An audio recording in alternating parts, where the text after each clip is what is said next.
Sumama nga ako kay Geraldine para magsundo kay Tantan dun sa school. Sa housing nga nag-aaral si Tantan. Sabi ko nga kay Geraldine dati, dapat dito niya na pinaaral sa May Itaas Elementary School. Para nga mas malapit dito sa bahay. Yun nga lang kasi grade 1 pa nga lang si Tantan, baka nga daw mahirapan mag-adjust. Kasi nga mag-iiba ng environment kapag ibang school yung papasukan niya. Naikwento ko na nga sa ilang vlog ko na ang hirap talaga papasukin ni Tantan sa school. Nung unang hatid nga ni Geraldine dito, nagwawala siya dun sa room kasi ayaw niya magpaiwan kay mama niya. Kaya nga ang ginawa ni Geraldine, talagang inuwi niya talaga si Tantan at hindi na nga nakapasok. At yung mga sumunod pa nga na araw, ganun pa rin yung nangyari sa kanya. Para nga siyang may kinakatukutan kapag nakikita niya na tong campus na to. Sabi ko nga kay Geraldine, baka nahihiya na lang siya dun kay ma'am niya kasi nga tuwing umaga pare-parehas lang yung ginagawa nga niya. Kaya sinubukan na rin ni Carlos na siya yung maghatid sa kanya. Si Carlos na nga yung naghahatid, medyo umuokay naman na siya ng kaunti. Iiyak pa rin siya kapag iniiwan, pero nga napapalo nga siya ni Carlos kaya natatakot din siya na sumama pabalik. Buti nga ngayon at nasanay na rin siyang pumasok. Nagkukwento na rin nga siya na marami na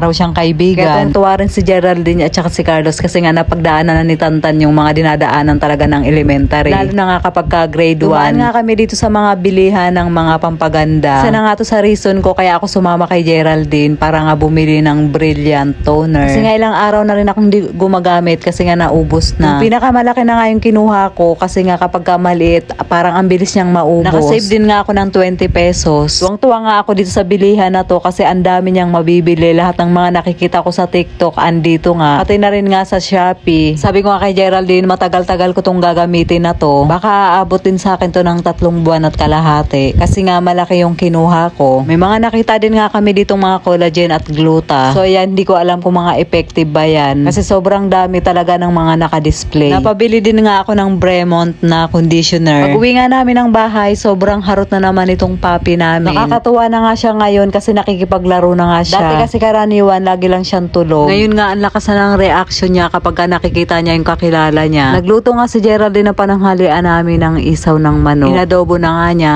Pagkatapos nga naming mananghalian, naghugas na nga rin ako ng plato. Habang naghuhugas nga ako ng plato, si Geraldine naman yung naghuhugas ng malalaking kaldero dito sa labas. Pinagtulungan na nga namin yung paghuhugas. Bago nga kasi kami pumunta ng school, wala pang tubig. Maghatid kasi ni Geraldine kaninang madaling araw, nakatulog ulit siya nung pagbalik nga niya dito. Ako naman, tanghali naman ako nagising kaya nalipasan kami nung unang daan ng tubig. Yung normal kasi nabukas ng tubig dito 3 beses talaga. Pagkatapos ko nga maghugas ng plato, nakipaglaro ulit ako dito sa puppy namin. Yung breed nga nitong aso na to, Chihuahua at Dachshund. So yan na guys, hanggang dito na lang po yung ating video for today. Maraming salamat po sa inyong panonood.